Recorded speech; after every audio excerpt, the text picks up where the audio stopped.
Hello, team. It is Lucy here from Socially Constructed, and And I'm Sarah. I'm the playful coach. excellent. Many of you already know us. Those of you who are new to the podcast, welcome, friends.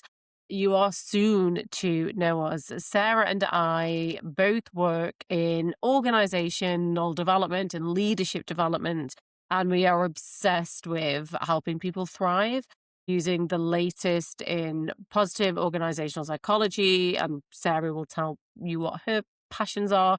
And for me, nervous system work and neuroscience. Anything else you'd add, Sarah?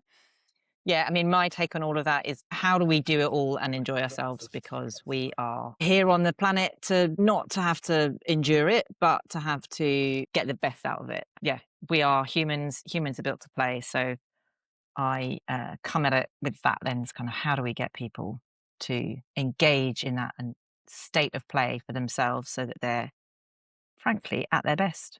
Yeah, for sure. Um, Life is better with play, isn't it? And I feel as though that's what the world is missing a little bit at the moment, sir.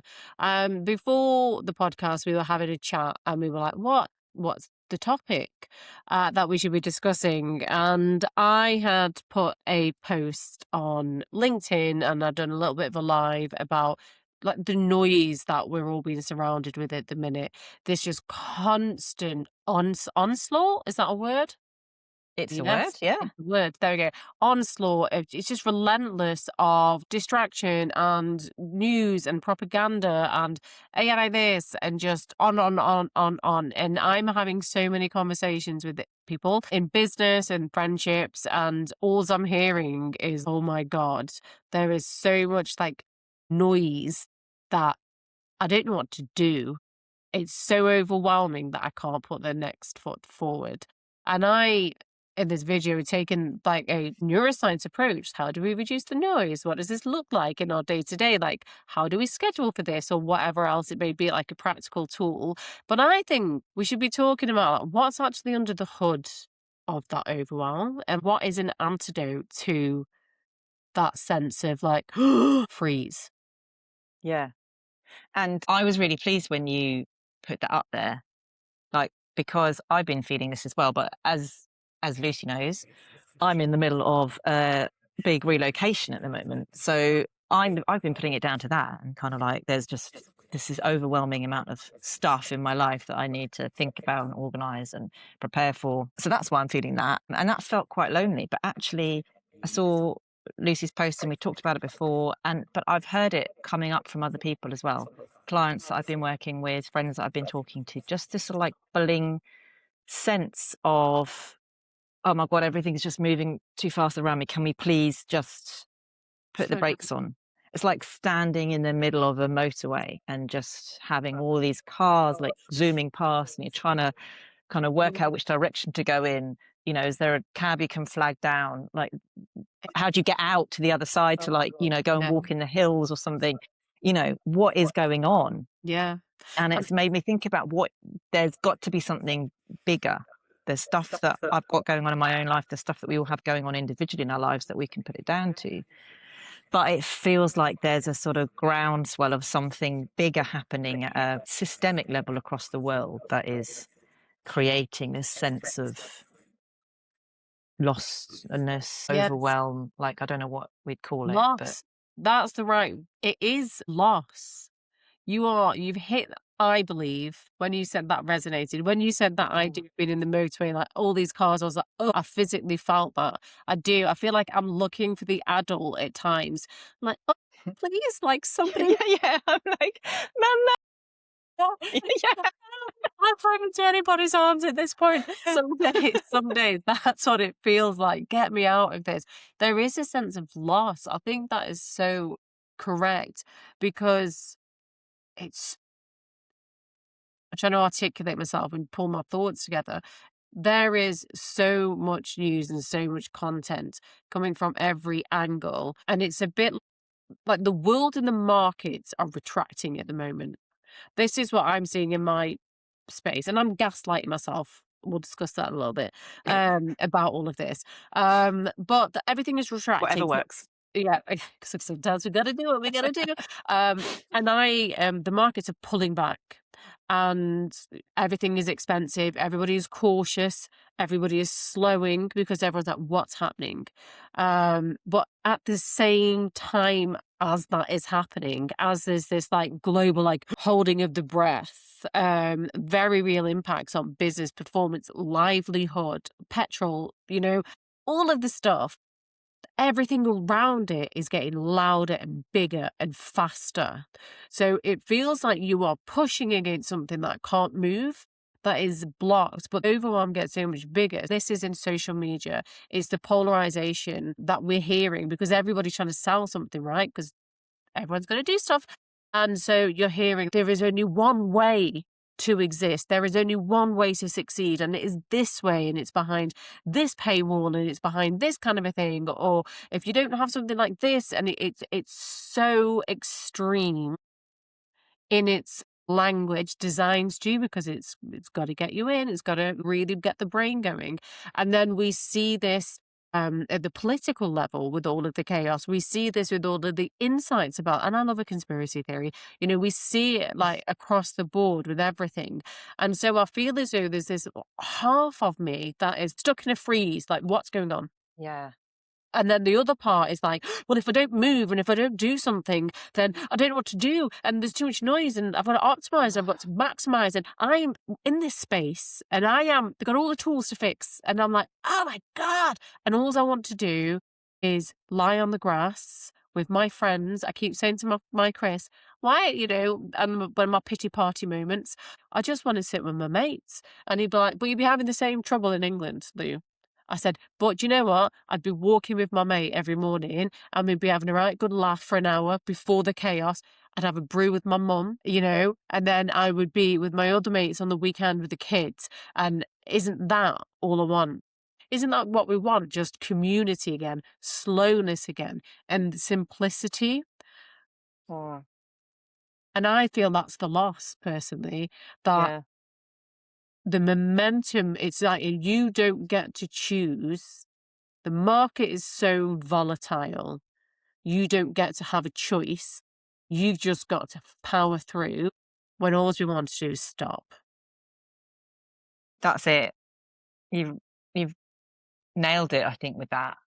It is. It's like there's this tension between everything, as you say, like retracting, retreating, like recession, cost of living crisis, everything's getting more expensive, everything's getting harder. And then at the same time, there's this massive push of technological progression, and you've got to get on board with it. You've got to get on board with AI. And I'm still like, well, what am I like? How? Like, what am I like? I'm not even sure always how to use, like, what I'm being told I need to know how to use it because it's going to enhance my life. And it's kind of like, well, I was all right with my life before, actually. Now I have to be using it and understanding how, and I think, and there is this kind of, I think, uh, kind of desire, I feel, this real pull back towards simplicity. Yeah.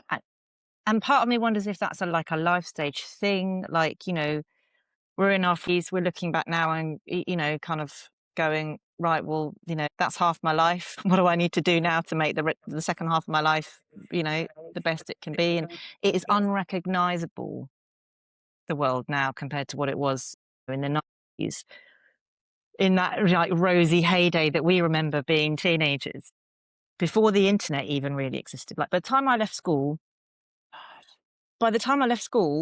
we had, I mean, I was at quite a small school. We had one computer that had access to the internet. Yeah. And when you were in sixth form, which I was, you were allowed to use it. It was like, oh, and I got a Hotmail email address. It was like, oh my goodness, this is Yeah. fun and exciting. Yeah. Like, that's mental. If I told that to my kids, they're just going to laugh at me, think I, Yeah. grew up in a cave or something. But My kids asked me what a landline was the other day. I mean, I miss having a landline. I I've do. started to think, I started to say to my husband, like, well, what can we do to, like, is there some kind of, I sort of want like a station in my house. I for my figured this. phone so I'm that I'm glad not carrying my phone around with me all the time. But then I'm like, oh, but what if I need to look something up, or what if I get a well, you message, don't. You or fucking don't. That's no, addiction. That's I know, addiction. I know. Um, that's that what that is. And I've already had this, and I just need to go and buy it. You can buy an old-fashioned like ding ding ding phone Yeah, that rings like a normal phone, and it is connected to your mobile. So anytime, so you can leave your mobile wherever, and the call diverts to the landline. Um, this sounds awesome. But you know what the thing is that my husband also pointed out to me? what? He said, Sarah, how many phone calls are you receiving? Piss on somebody else's strawberries. No, no, But no, but it's true because we don't call people anymore. Have I talked about this before? I might have talked about this before. I don't think so. We don't call people anymore. We go, I wonder how Lucy is. I'll pick up my phone and I'll open up my WhatsApp and I'll send her a message. Hi, Lucy, how are you? Yeah, Like, yeah, fuck you. I've just added to your cognitive load. yeah, You now have to sit there and think, oh, I've got to reply to Sarah. yeah, Like, if I just picked up the phone and went, hi, Lucy, I'm just calling for a chat. Just wanted to see how you are.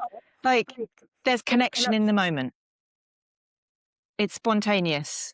yeah, It's over when it's over. You're not yeah, carrying that. You're not feeling responsible for kind of getting yeah. back to Not me. like tick. If I call you when you're busy and you can't answer, doesn't matter. Like nobody is then waylaid with anything extra. Yeah, And I did make this sort of like New Year's resolution in January. This is why I thought maybe I've talked about it before, to start calling people more. And I did a bit, like for about a week. I was like, oh, I've got a quick question. I'll just call that person instead of sending them a message. But then I found myself going, oh, but what if I'm disturbed? Like I started making up all these excuses in my head, and I realized that I was scared. I was scared of being in the moment with somebody, mental. like calling them and with no particular agenda, just to see how they were. Because what if I wanted to end the call and I didn't know how to end the call? And like, why would I like?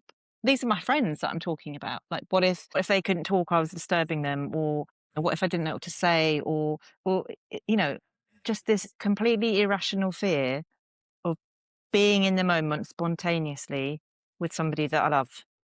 Mental. But mental as in you're correct. Like, Yeah. again, I absolutely connect with that. And so much to say on that point. I get it. Firstly, thank you for naming it. If you go on, my husband's like, why do you have 60 different not a chain, like 60 messages in one thread?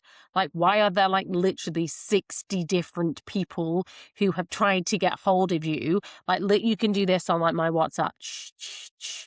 And I'm like, I am so like, I have had to just commit to losing a friendship that I don't want to lose because I am so overwhelmed with this, because I know that when I text these gorgeous people back, and it's all about me, it's not about them. These people that I do want to have in my life, I am going to have 60 responses straight away, and I can't deal with that shit. I've got 4 kids running around, I'm thinking of my parents, I'm thinking of this, I'm thinking of that, and I'm like, I can't do it. It's No. too much. So I'm so grateful, like, that you just put the name to that, but, ugh. And And we've created this for ourselves out of like the illusion of efficiency, yeah, because text messaging's great, right? Let's go back again. I'm going to go back to the late 90s. put I was that leaving there. school. I got my first mobile phone at the age of 18, Yeah, thank you. and you could send a text message to somebody else who was on the same network as you. Oh, yes. That was like Only someone else on the same network. And we'd sit there in the sixth form common room and be like, oh, what network you on? What network you on? You on yeah. Orange? I'm going to send you a text. Always orange, yeah. I'm waving at you. Yeah. It was And we'd be so like, oh, no, I'm not on Orange. I'm on whatever the other one was at T-Mobile. the time, T-Mobile. That's where it started, right? And it was this fun toy and all of that. And I remember my parents having like my mum got a phone because she traveled a lot for work, and she was one of the first people, like this was a few years earlier, to get a mobile phone, and it was extremely, like, progressive then. But she never had it on. No. I was like, "Well, why have you got a phone if you don't have it on?" She was like, "Oh, well, I'll turn it on if I need to use it. But what if someone wants to get hold of you?" And it wasn't what we would think. We didn't leave the house then thinking, what if Yeah. there's an emergency? What if somebody needs to get hold of me? What if someone needs to get hold of me and they can't? Oh, well. To be fucking what? But also, it's like not even so much that, is that if I forget my phone, I'm like, what, Yeah. how will I survive if a kangaroo jumps out in front of my car? Like, and, Yeah. But and this I is feel what I like mean. there's I no think it's thing like made us catastrophize. I've turned myself into a child. Yeah. I think it's made us catastrophize more Yeah. because we're used to we're told you need to have a phone for safety, Yeah. right? So Yeah. now we're like, well, if I don't have my phone and something bad I'm happens, dead. I am I dead. can't help, yeah. Yeah. But and in a way that is true. Yeah. And in a way that is true, right? Because when was the last time you saw a payphone? Like Yeah. what would you do if you did, say, go for a walk somewhere, you tripped and you fell, you hurt your leg, you got bitten by a snake, whatever, and you Yeah. didn't have your phone with you? Like, I don't know the protocol for that because we've got so used to it just being, oh, well, don't you have a mobile phone? And not knowing how to look after ourselves because it's been Not, outsourced. Yeah. My yeah, dad and my mum, I used to drop me off as 12-year-old to the stables with my horse, and they used to drop me off at 6 in the morning. There was no mobile phones, and they would know that me and my mates, and we were all feral, that the police used to get called on us all the time for just being naughty, on our horses, and we would go out riding all day, causing chaos in the local villages, just being absolute wild kids, and then they would pick us up at 7 at night. No phone, no nothing. My 12 year not a chance would I let him, like, I'm limiting him so much because they'd be like, "Oh, what if you fall off?" I was like nowhere near. I was literally in the middle of the countryside near nothing. The first half an hour might be on roads, and through the village, but after that, it was just playing like cowboys and Indians just across like acres. I've just had like tingles down my spine. It was amazing fun. It was so much fun. And we would have accidents, actually. I'm thinking we would have emergencies, and one person would gallop back on their horse to find the closest person, and they would say, "We need your help." Yeah. Yeah. Or they'd find a payphone. Oh, you'd say, "Oh, God, I'm yeah." at a payphone trying We to were get such shit, yeah. We used to ring Childline all the time. it. Oh, what a Classic. resource. Classic. But yeah, wild. It is crazy. We sound But like anyway, teenagers, don't we? yeah, I'm very aware that we are spelling out the problem here. And we could go on doing Yeah. this for a long time. But what have we got? What have we got that is, I think it's helpful to hear and to spell that problem out and to kind of hear each other and witness each other going, I'm feeling like this, I'm experiencing this, and go, yes, me too. And I think that's important. That makes a big difference just to know that we're not alone. Yeah. But the fact is, this is where we are. Like, we cannot change the situation as it is right now. We're living in it. So what have we got? You and I, we've studied this stuff. We've put this stuff into practice. We talk to other people about this stuff. What have we got to offer the people listening and to each other even? 'Cause there might be stuff that we're doing that we haven't shared with each other yet that can not fix the problem, but just give us a bit more of a sense of some sort of control over it, some sort of ownership, some sort of proactivity that can help Okay. us get that sense of slowness back in our lives in some way. My thoughts on this, I've been thinking about it a lot. And again, this is through my lens, my perception, my reality. I work with high performers. So it's always on, it's always businessy. I have my own business. So that's the things that I'm seeing. And that's why, for me, the markets, it's not just like my petrol goes up. It's like clients are like, well, we've got to focus on this at the moment. Like my whole world gets shook, which actually has been a real gift. And we can talk about that in a moment. It's made me realize some very cool things. But so we're talking about it through my lens. I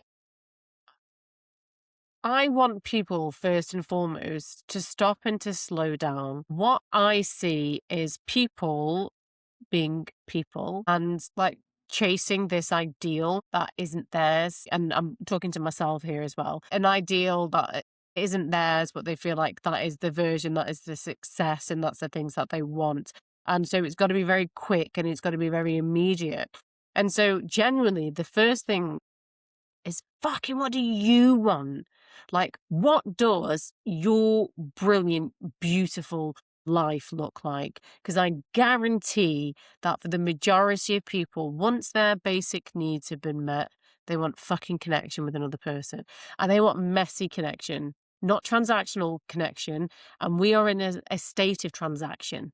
That's how I feel. So everything is, or a lot of the conversations, like you said, it's a bit guarded. Is this intrusive? I have to have a reason. There has to be a need. I have to show that I'm doing okay, or I'm not a bird, or I'm not a problem.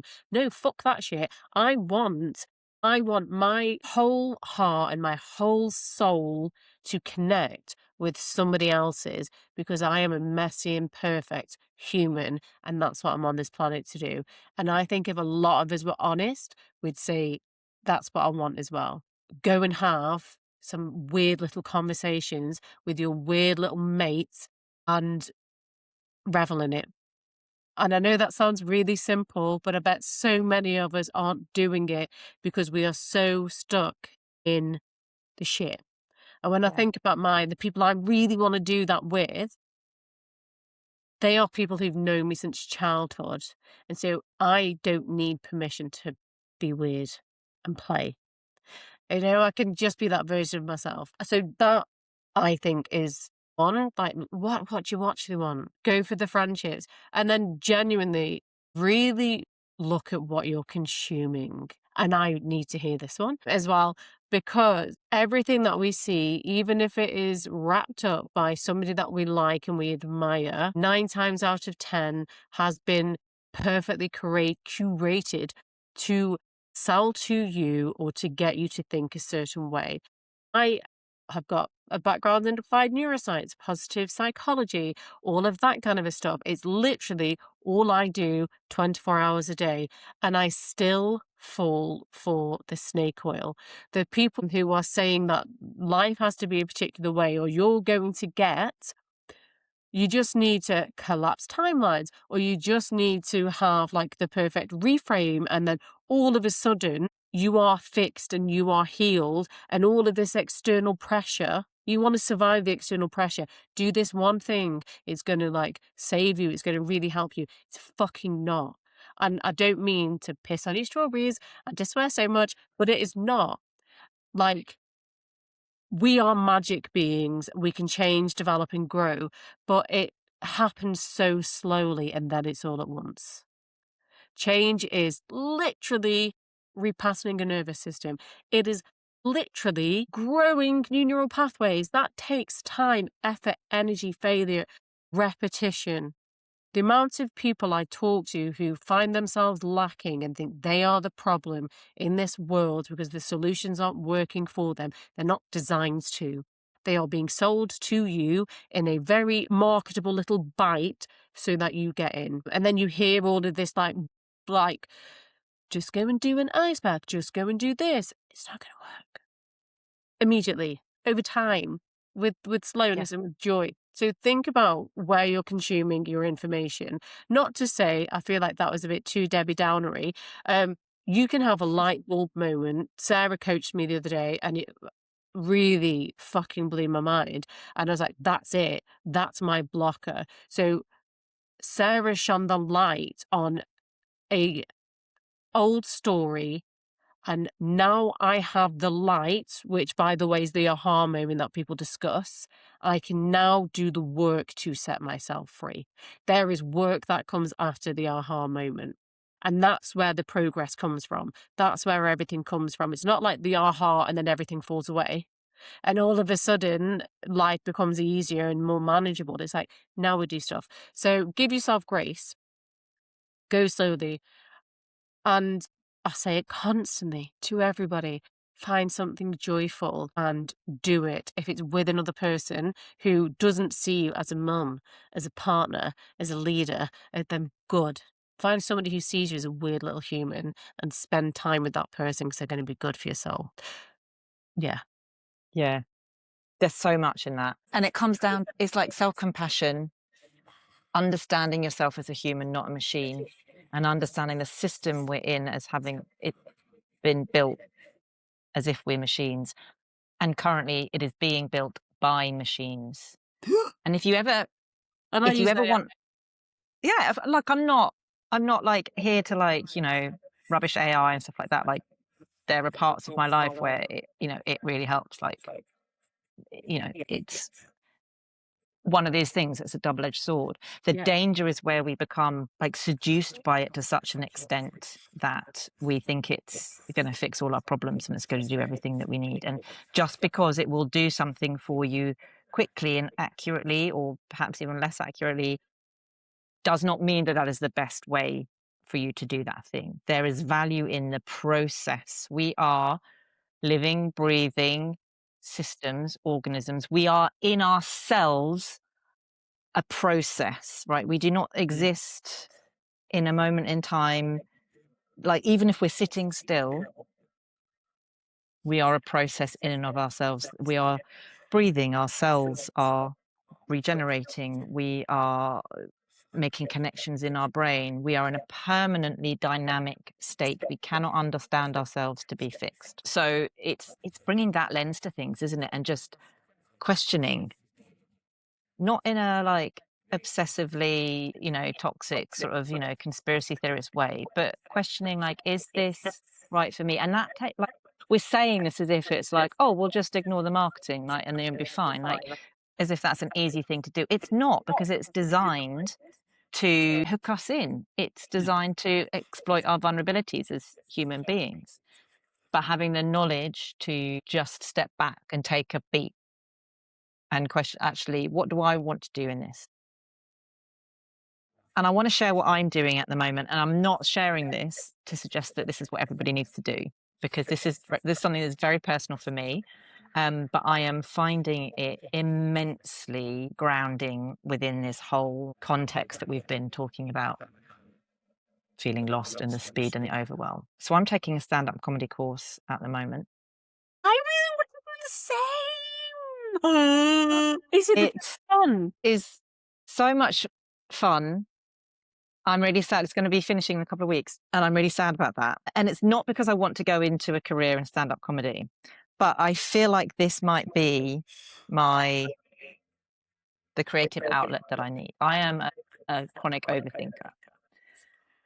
And I have ideas about stuff. And in this context of the world where, you know, we're presented these shiny images of people's lives, we're told that we need to be doing things immediately. And if you just had, you know, if you have this, your life will be better, your life will be better, that kind of thing. And so we're like, oh, I need that, I need that, I need that, I need that. But it's still not fixing me, because we're not slowing down and engaging in our own processes. And to stand up, there's so many layers to it, some of which, like, I don't need to go into for this context, but what it is training my brain to do is to slow down and to not give up when it doesn't see the obvious thing right in front of it. Because I feel like I'm standing in a room with stuff everywhere, and I'm trying to like pack for a holiday or something, and I'm like, I can't find my stuff, so I must not have it. I'm just going to grab this, I'm going to grab that, I'm going to grab that, that'll do. And then you get to the holiday and you're like, this isn't what I need, this is shit. Why am I always having shit holidays? And that person over there is having a great holiday. Look at the bikini she's got, look at the hat she brought, like look at all this other good stuff that she brought. Because I haven't taken the time to go through my stuff and find what the good things are for my holiday. So one of the things that I've started doing as a daily practice through this comedy course is to just do a daily brainstorm. So the way that the comic the way that the process works for finding your set material. So you take a topic and you sit and you make yourself brainstorm on that topic. The first things that come up are going to be the really obvious things. They're the things that you see out on the table in front of you. And you kind of go, oh, that's it. That's all there is. And then you might give up. But the discipline is going, no, I'm going to sit down, I'm going to put a timer on, and I'm going to sit and I'm going to brainstorm this for 5 minutes. And then I'm going to keep going for another 5 minutes. And there are various tools you can add in to kind of further the brainstorming. But you're picking out from your brain and from your experience and from your life all of these golden nuggets. And it doesn't matter. You're not looking for what's funny at this stage. You're just looking for what is. And I've found that massively therapeutic in terms of trusting myself that I've got stuff inside me that is quality, that is good, and it's not the surface stuff. In sitting with a process where it is just me, like nothing else can do this process for me. I can't go to ChatGPT. If you go to ChatGPT and ask it to write jokes for you, in fact, do that, and you will see. I'll share with you like a conversation I had with it about some knock jokes. You will see that it is a machine that has zero understanding. It does not understand us. It does not understand language. It works with statistical patterns, and you can give it rubbish and it goes, yeah, that's great. And it's not. Anyway, sidetrack. But this is a process. This is a wholly human process that I am forcing myself to engage with. It is giving my brain something to do. So going for a walk is lovely, and I love doing that. It's an important thing to do as well. But your brain wanders and it will go off into places that aren't always helpful. This is something that keeps you focused and it answers my brain's need to be thinking about stuff. I'm training my brain to make connections in new places. So in terms of keeping my synapses active and helping my general sense of creative thinking, it's running a 5K marathon. 5K marathon, you know what I mean? A 5K run, but it's for my brain. And then at the end of that, because I'm doing this course, I'm able to pick out material. I can write it and I can go and I can stand on a stage and I can hold an audience and they can laugh. And that's a massively empowering feeling. But that is like the cherry on top. The value is in sitting down with that discipline and doing that brainstorming every day. And I feel like I've talked for a long time now. No, I have not talked for a long I time. love it. I love it.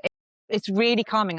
My husband gave me some time to do it. Oh, that sounds awful, doesn't it? My husband gave me some time to do it. But the weekend, we were like with the kids, and I was like, I just need some time to go and do this. He's like, yeah, you go and do that. And I sat down for probably like best part of an hour, and I did some brainstorming before I took the kids to trampolining, and it really grounded. Like I felt really good afterwards. I felt really calm. I felt really grounded, and I felt much more present. I love that. I love that. I think it's amazing. You've done improv as well in the past, though, haven't you? Yeah. I have. So cool. He's so cool. He's so cool. I think that dude is brilliant. And that's just before on the call, I was trying to get my friend over here to come and watch somebody I follow on social. So I think it's brilliant. She's just done a like introduction to comedy, stand-up comedy, and she's got her like showcase end of training show, and that's what I was trying to Amazing. go watch. Yeah, but I love that, and what a great idea, and I love the fact as well.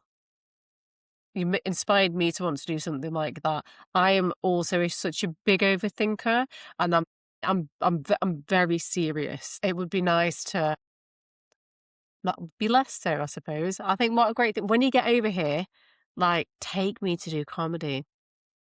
We're doing it. We're Do doing it, it. Yeah, for sure. please. So this is my challenge to myself now, though, is because, and I did one of my sets on this, that as a self-identified lifelong learner, I'm just forever doing courses and stuff. And then I do the course and I go, oh, well, I've done the course and I get some useful stuff, like, for example, this brainstorming tool that I can build into my own life and my work, but I don't push myself to take it beyond the safety of the course. Right. Yeah.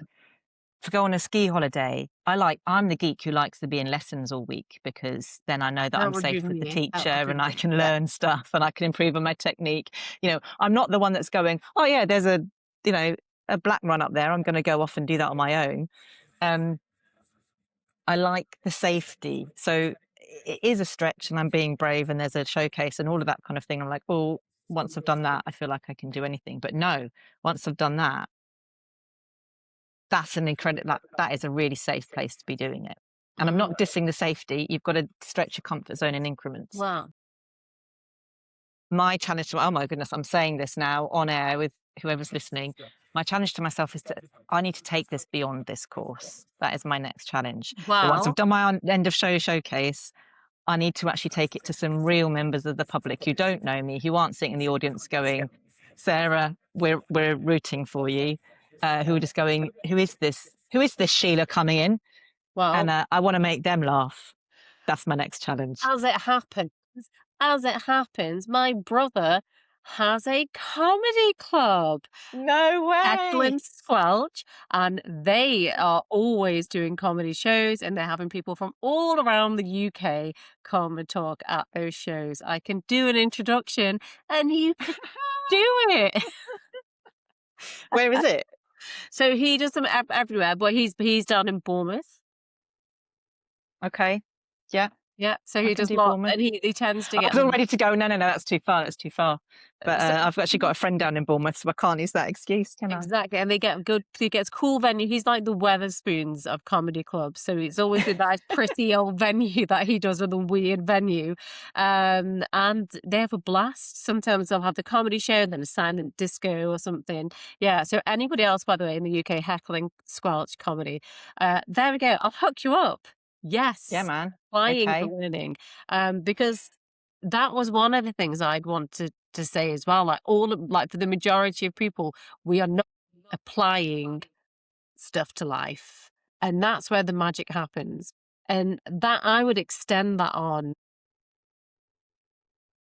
Like we gatekeep the joy, that we gatekeep the knowledge, we gatekeep the stuff. And I just invite everyone just to share a joy, a passion, or just something with other people, because I do believe that most people desire to be creative. They want We to are be, built to be creative, but we develop beliefs about ourselves, because whether we're good at art at school or not defines whether we see ourselves as a creative person.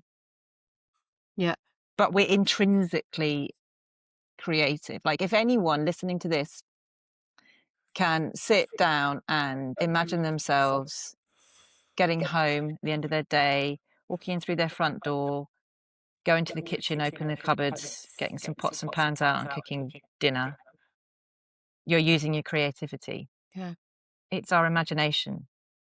yeah. And Sorry, it could I've be anything. interrupted your flow there, No, but but it, we are all creative by default. yeah, By default. There are some people who have spent more time nurturing that creativity and it appears to come easier to them, for sure. But it's about nurturing it. It's not about having it or not having it. yeah. A massive agreement. And it doesn't have to be perfect. For sure. Yeah. Just do it and share it, because the second Nothing you is. share it, this is one of the good things that came from our conversation was the other day was I am a massive like thinking it through, and I'm very much like OCD in my thought process. Funny that when you got OCD, where it's like, who can I do harm? That's always a lot. Is there rigor to my work, to the application of what I'm saying and what I'm doing? Because like morally, I sometimes feel like I'm carrying the weight of having to do the safest job. And that's tiring work to have that process. So when we discussed, it was like, just do stuff. Just put it out there into the abyss. And for me, I think I have got all of these qualifications and all of this knowledge on so many different topics that could help people or interest people. Stop gatekeeping it. Stop waiting for people to like come onto one of your courses or come and coach with you, and just sit down, have a brew, and just say, team, have you thought about this? And I have never felt better about myself because I feel like that is my creative flow. I've had a cool idea, and because the problem is when you are a bit sciencey in your brain, it's theoretical and it's not applied. And it Yeah. doesn't work until we try to apply it, and then we realize, well, that it doesn't work outside the book in that way. You got to play with it. You've got to make it fit. So you have to be creative, and no one's watching. No one's watching you. Yeah, and none of it matters. Like, these are things we've got to tell ourselves. No one's watching, none of it matters. It's about the process. You find your process that you enjoy doing, and you follow that process. Yeah, absolutely, And absolutely. trust.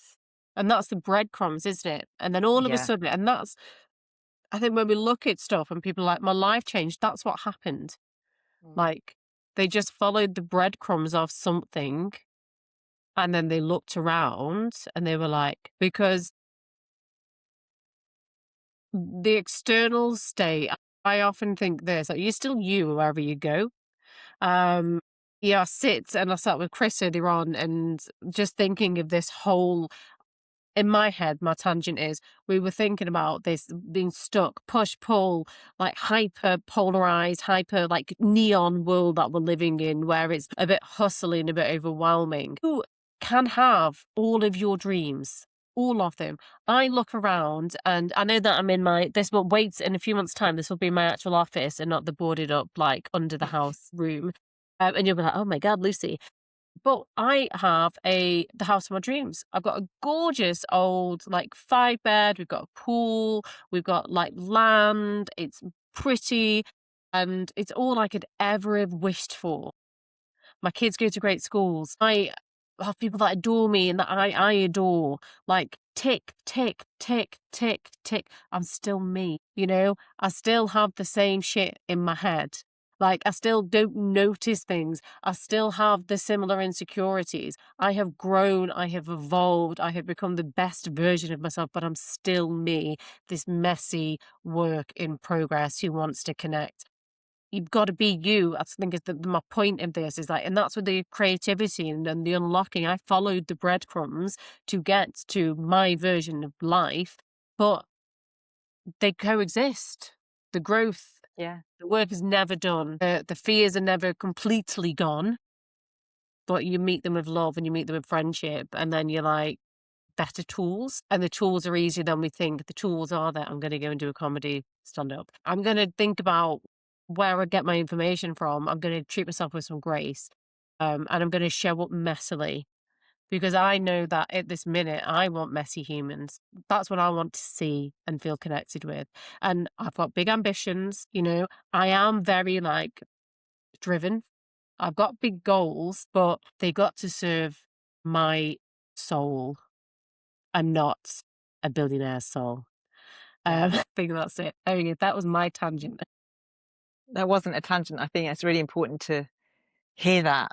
I love that idea of the breadcrumbs because I think we need to wrap up in a minute, but it is like, what's the next? Rather than thinking about like, I'm standing in this motorway, all these cars are whizzing by, like, which car can I flag down? Where do I go? How do I, like, how about just standing where you are and just looking for the next breadcrumb? Yeah. Like, we need to be able somehow to trust a process. And we don't know what that process is. We don't know where that process is headed. But if we can just look for the next breadcrumb Yeah. and get that breadcrumb and then go, okay, well, where's the next breadcrumb? Go Or for that flower. breadcrumb. Rather than thinking, I need to be over there. I need to be chasing that car down the street. Yeah. Fastest way to. It slows us, it allows us to slow ourselves down. It allows us to connect with ourselves better so that we are like calibrating our decisions based on our own needs and selves rather than based on what the cars whizzing past us are telling us we Yeah. need to be following. Yeah. Agreed. Agreed. We are endless bliss. And that's facts. We should remember it a lot more. So, Yeah. what then?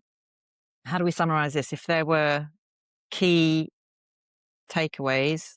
I'm tempted to give them a number because it feels easier, but also I don't want to like restrict us by number. Like, what are the things, practical things that people can take away from this if they've been listening? What do you think are the key points? In a world that is pushing a very prescriptive, perfectionist version of success and what it is to be a human, radical, rebellious act is to become a even more messy, curious, open person. I think is the core of it for me, really. And the more messy and the more human you are, thinking of those breadcrumbs, the more you win. Every big break I have ever had, every door I've managed to like knock on and get into, I have been m- just the messiest version of myself. Hopeful, curious, and eager to play. And humans read humans. So be messy, be open, be curious, do things just to make a mess of it. Yeah. Find your process. Find your process and stick with it, which is easier said than done, but you can try stuff out and then I think it's about trying stuff out that just feels good. Like, make that be your barometer. Does this feel good? Yes, keep doing it. Does this not feel good? No, stop doing it. Yeah. And if you do that and trust in that, that's following those breadcrumbs. Yeah. Tiny things, call a friend, sit down, just write I think it's a really good practice. Just find a random topic. Hotel rooms, I love that. motorway service stations, TV shows, like whatever, just write it down and then just brainstorm everything that your mind thinks about. It doesn't have to have a purpose beyond the brainstorm. I'm always reminded, I know we said we're going to wrap up, I'm going into something else now, but I've got a friend who grew up in rural Ireland, and she always says the story when she went home one day to visit her parents, and she went for a run, and she had about along the process of this run, she had about 4 or 5 people pulling up, going, "Oh, do you need a lift somewhere? Where are you off to? Why are you running there? Do you need a lift?" And she's like, "No, I don't. I don't need a lift. I'm just running." And they're like, Why would you do that? Why would you do that? Just run like that." Excuse my Irish accent for It's a anybody good out one, there. I thought. um, like it was, they didn't understand the concept. It was just not something they'd ever thought of doing. Just running for the sake of running. This is just training your brain to make connections for the sake of making connections, because that is an important thing for our brains to keep doing. Yeah. Yeah. So find a way to train your brain in that. Yeah. It might not be brainstorming, it might be something else, but random thoughts. I agree 100%. And life is meant to be experienced. There is no purpose to it apart Yeah. from the purpose you create. Yeah. Like, so go make something that you want. Yeah, bang. Oh, we can go on forever and we'll stop. Oh, I love you, say such a little dream. By the way, we're staying in Brisbane. Yay. Yay! You should have been more enthusiastic. You should have been like, "Yay!" Yes. Yes. I Yeah, if am you tell me inside. you're moving somewhere that's not Brisbane, I'm gonna be really mad at you. Yeah, I know. Except though, we might end up in Sydney. I know, that's what So I'm thinking. Don't yeah. you don't you make me sad. Get here, come here.